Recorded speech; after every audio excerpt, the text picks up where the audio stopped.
noticed that the smarter you become, the lonelier you feel? It's a peculiar thing, isn't it? You'd think that intelligence would connect you to people, that seeing more, understanding more, would bring you closer to others. But it doesn't. Instead, it separates you. You walk into a room and everyone is laughing at something you don't find funny, talking about things that seem trivial, surface level, safe, and you smile, you nod, you play along, but inside you're somewhere else entirely.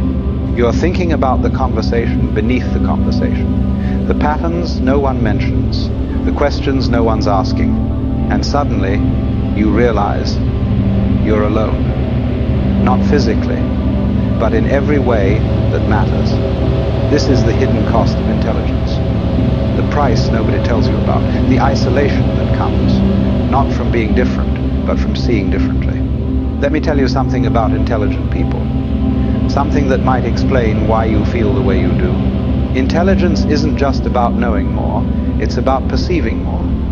Connecting dots that others don't see, following thoughts to their logical conclusions, even when those conclusions are uncomfortable. And here's the problem. Most people don't want to go there. They don't want to question the game. They want to play it. They don't want to examine the mask. They want to wear it. They don't want to wonder if the emperor has clothes. They want to complement the fabric. But you can't help it.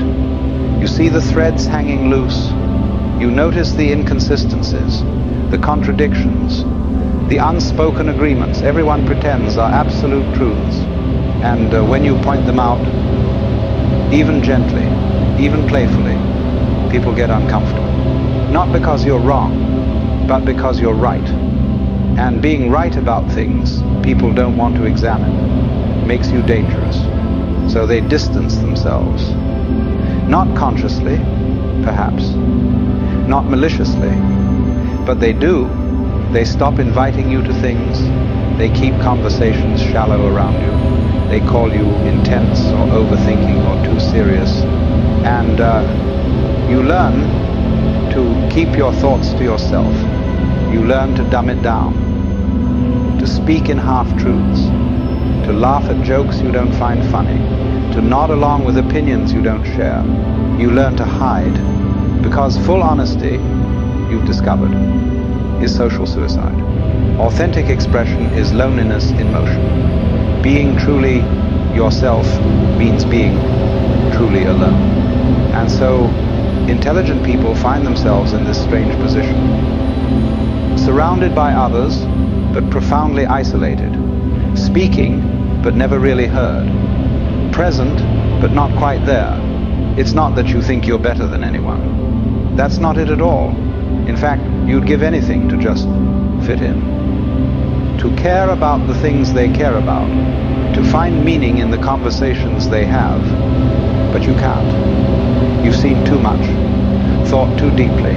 Gone too far down the rabbit hole to come back and pretend the surface is all there is. This is what people don't understand about intelligence. It's not a gift you can put down. It's not a switch you can turn off. It's a lens you see through permanently. You can't unsee patterns once you've seen them. You can't unknow things once you know them. You can't go back to simple answers once you've understood the complexity. And most people, they're still living in the simple answers, the clean narratives, the comfortable illusions. They believe what they're told to believe. They want what they're told to want. They fear what they're told to fear, not because they're stupid, but because it's easier, safer, less lonely. But you can't do that anymore.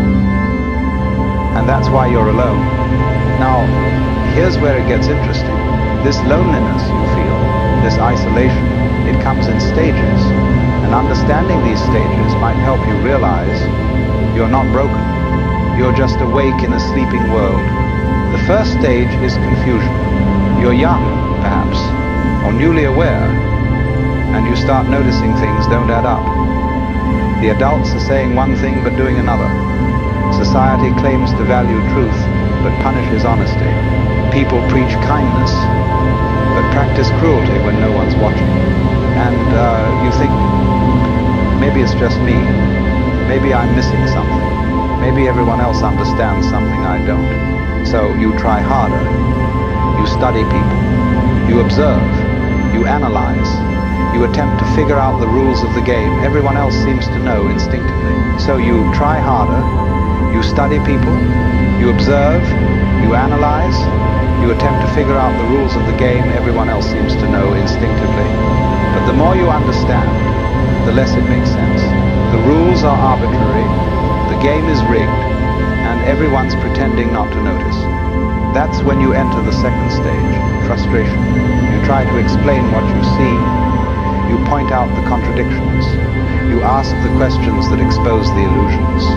You speak the truths everyone's thinking but no one's saying. And you're met with resistance, denial, hostility. People tell you you're overthinking, being negative, ruining the mood, making things complicated. And you realize they don't want to know. They're not curious. They're not seeking truth. They're seeking comfort. And your intelligence, your honesty, your clarity, it threatens that comfort. So you stop sharing. You stop trying to connect. You retreat inward, which brings you to the third stage. Acceptance. You accept that most people will never understand you, that your thoughts are too complex, too nuanced, too uncomfortable for casual conversation, that your depth will always be mistaken for darkness, your silence for arrogance, your solitude for superiority. You accept that you will spend most of your life feeling alone, not because there's something wrong with you, but because there's something different about how you process the world. And strangely, this acceptance brings a kind of peace. Not happiness, perhaps, but peace.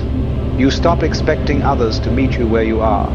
You stop trying to translate yourself into simpler terms. You stop performing normalcy for an audience that will never applaud. You simply are alone, yes, but authentic, isolated, perhaps, but integrated, lonely, certainly, but no longer lying. And here's what's beautiful about this stage. This is where you start finding your people. Not many of them, not often, but occasionally you meet someone who speaks your language, who sees what you see, who doesn't need you to explain because they already understand. These connections are rare, but they're real. And one real connection, you discover, is worth 1,000 shallow ones. This is the paradox of intelligent loneliness. The very thing that isolates you from the masses connects you to the few who matter. But let me tell you something else about this loneliness, something that might shift how you see it entirely. What if the loneliness you feel isn't a bug, but a feature? What if your intelligence hasn't cursed you with isolation, but freed you from illusion? Think about it. Most people aren't connected. They're just clustered, huddled together for warmth, yes, but not truly seeing each other, not truly known. They're performing connection, playing the game of relationship, following the script of friendship, but beneath it all, they're just as alone as you are. They're just better at pretending they're not. You, on the other hand, you've stopped pretending. You've admitted the truth. You are alone. We all are, fundamentally. Born alone, die alone, and in between, we have these brief moments of recognition. These fleeting instances where another consciousness touches ours, and we feel, for a moment, less singular. But intelligent people, they see this clearly. They don't need the illusion of constant connection to feel okay. They don't need the noise of endless socializing to drown out the silence of existence. They can sit with themselves, think with themselves, be with themselves, and find that it's enough. This is what people misunderstand about solitude. They think it's the absence of connection, but it's not. It's the presence of self. And for intelligent people, the self is endlessly interesting.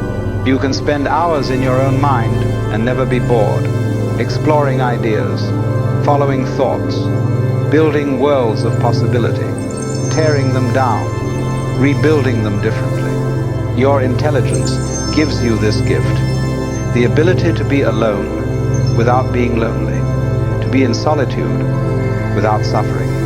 But society, it doesn't celebrate this. It pathologizes it. It calls you antisocial, isolated, depressed.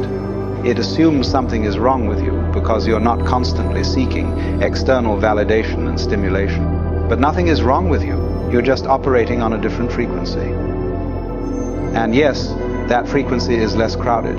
Yes, fewer people can hear it. But the ones who can, the ones who can hear it truly hear you. Now, I want to address something important. The question you're probably asking yourself, is it worth it? Is intelligence worth the loneliness it brings? Would you trade your awareness for belonging, your clarity for comfort, your truth for togetherness? And here's what I'll tell you. You can't trade it. That's the thing. You can't unknow what you know.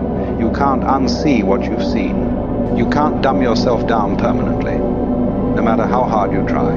You can pretend, yes. You can perform. You can code switch and mask and play small.